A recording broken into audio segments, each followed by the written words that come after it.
ॐ अज्ञानतिमिरान्धस्य ज्ञानाञ्जनशलाकया चक्षुरुन्मिलितं येन तस्मै श्रीगुरवे नमः।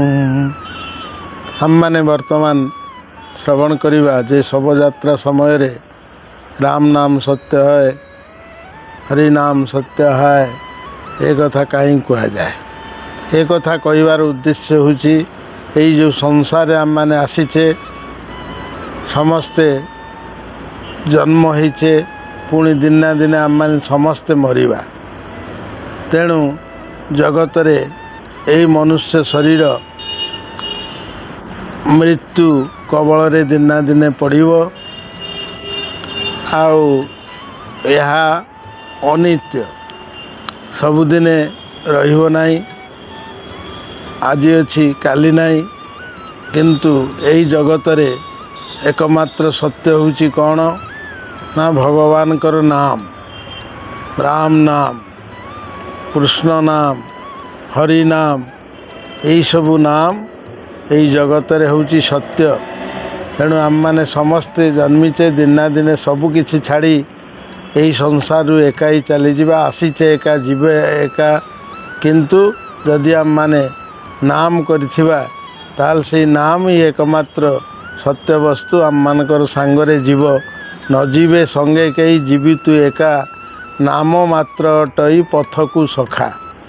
तेणु आम मानक सांगरे धन संपद कोटा बाड़ी इत्यादि किछि जाऊ नाही।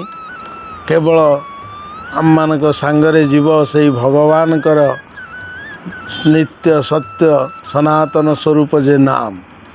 तेणु से नाम जीवन थाउ थाउ जदि आम माने जिह्वारे उच्चारण करिबा बा नाम करिबा ताहले आम मानकर पथकु से ही एकमात्र सखा स्वरूप हेबे एवं से ही आम मानकर सांगरे जीवे।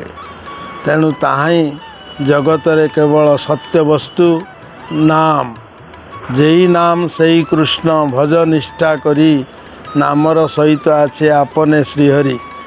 एक कथा शास्त्र उपनिषद रे कहिचंती जेई नाम सेई कृष्ण सेई सत्य वस्तु सेई एकमात्र आम को साहाय्य करिवो। आउ कली काल रे नाम रूपे कृष्ण अवतार। कली काल रे अन्य कौनसी उपाय नहीं, एकमात्र नाम ही आम मानकर साहाय्यकारी एवं नाम ही एकमात्र आम मानकर यही संसार उद्धार उपाय।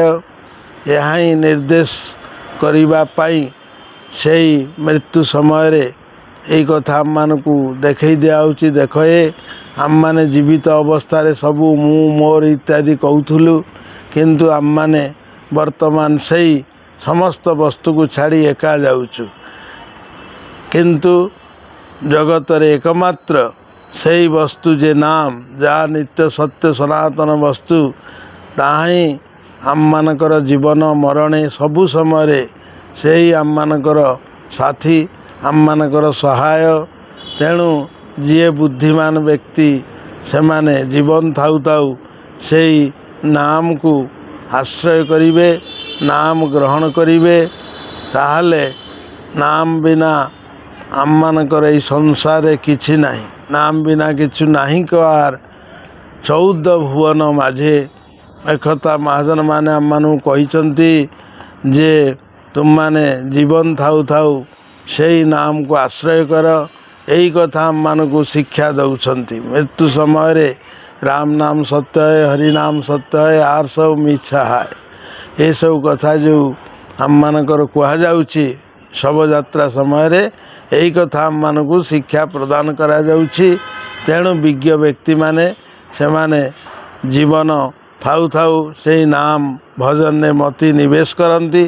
तेणु मृत्यु परे से नाम आम मानकर सांगरे जाए, अर्थात आम मानू सहाय हुए। जमती अजामिल महापापी थिले मध्य से पुत्र नाम नारायण यही कथा उच्चारण करी से भव संसार उद्धार पाई जाइथिला। कहउछंती देख ए पापी अजामिल पुत्र नाम रे आदिमूल, नाम को आकुले उच्चारिए भव जलु हेला पारी। श्रद्धारे हरि स्मरे जेबा तार महिमा की कहिबा। ତେଣୁ ଶ୍ରଦ୍ଧାପୂର୍ବକ ଯିଏ ନାମ କରିବେ ସେହି ନାମ ଆମମାନଙ୍କର ସାଙ୍ଗରେ ରହିବ। ତାହା ହିଁ ନିତ୍ୟ ସତ୍ୟ ବସ୍ତୁ। ଆଉ ସଂସାରରେ ଯାହା କିଛି ଏହି ଦେହ ସମ୍ପର୍କୀୟ ଯେତେ ବସ୍ତୁ ସବୁ ମିଥ୍ୟା, ଅନିତ୍ୟ, ଅସାର। ଏକମାତ୍ର ନାମ ହିଁ ସାର ବୋଲି କଳିକାଳରେ ଆମମାନଙ୍କୁ କହିଲେ। ହରେର ନାମ ହରେର ନାମୈବ କେବଳମ୍ କଳୌ ନାସ୍ତେବ ଗତି ଅନ୍ୟଥା। ଏ କଥା ଆମମାନଙ୍କୁ ବାରମ୍ବାର କହି ଦେଉଛନ୍ତି। ତେଣୁ ଯେଉଁମାନେ ବିଜ୍ଞ ବ୍ୟକ୍ତି ହେବେ ସେହି ନାମକୁ ସେ ଗ୍ରହଣ କରିବେ ଏବଂ ନାମକୁ ସତ୍ୟ ବସ୍ତୁ ବୋଲି ଗ୍ରହଣ କରି ଜୀବନ ମରଣେ ସେହି ଆମମାନଙ୍କର ଏକମାତ୍ର ସାଥୀ। ଏଣୁ ତାହା ହିଁ ଗ୍ରହଣ କରି ଏହି ଦୁର୍ଲଭ ମନୁଷ୍ୟ ଶରୀରକୁ ସାର୍ଥକ କରିବା ପାଇଁ ଆମମାନଙ୍କୁ ନିର୍ଦ୍ଦେଶ ଦିଆଯାଉଛି। ସେହି ନିତ୍ୟ ସନାତନ ସତ୍ୟ ବସ୍ତୁ ଯେ ଭଗବାନଙ୍କର ନାମ, ସେ କଳିକାଳେ ଆମମାନଙ୍କ ପାଖକୁ ଆସିଛନ୍ତି। ଏଣୁ ଆମମାନେ ଯଦି ତାକୁ ଗ୍ରହଣ କରିବା ତାହେଲେ ଆମମାନଙ୍କର ଏ ଦୁର୍ଲଭ ମନୁଷ୍ୟ ଶରୀର ସାର୍ଥକ ହେବ। ଆଉ ଅନ୍ୟ କିଛି ଏହି ସଂସାରରେ ସାର ବସ୍ତୁ ନାହିଁ। ତେଣୁ ଏକମାତ୍ର ସତ୍ୟ ବସ୍ତୁ ହେଉଛି ନାମ। ତାହା ହିଁ ଗ୍ରହଣ କରି ମନୁଷ୍ୟ ଯଦି ବିଜ୍ଞ ହୁଏ ଏ ଭବ ସଂସାରରୁ ଉଦ୍ଧାର ପାଇପାରିବ ଏବଂ ନିଜର ଦୁର୍ଲଭ ମନୁଷ୍ୟ ଜୀବନକୁ ସାର୍ଥକ କରିପାରିବ। ତାହା ହିଁ ଗ୍ରହଣ କରନ୍ତୁ, ପରମ ମଙ୍ଗଳ ଲାଭ କରନ୍ତୁ। ଏହି କଥା ଦେଖାଇ ଦେବା ପାଇଁ ମୃତ୍ୟୁ କାଳେ ଶବଯାତ୍ରା କାଳେ ଆମମାନଙ୍କୁ ଶିକ୍ଷା ପ୍ରଦାନ କରାଯାଉଛି। ଏହା ହିଁ ରାମ ନାମ ସତ୍ୟାୟ, ହରିନାମ ସତ୍ୟାୟ କହିବାର ମୁଖ୍ୟ ଲକ୍ଷ୍ୟ। ତେଣୁ ଆପଣମାନେ ତାହା ହିଁ କରନ୍ତୁ, ପରମ ମଙ୍ଗଳ ଲାଭ କରନ୍ତୁ।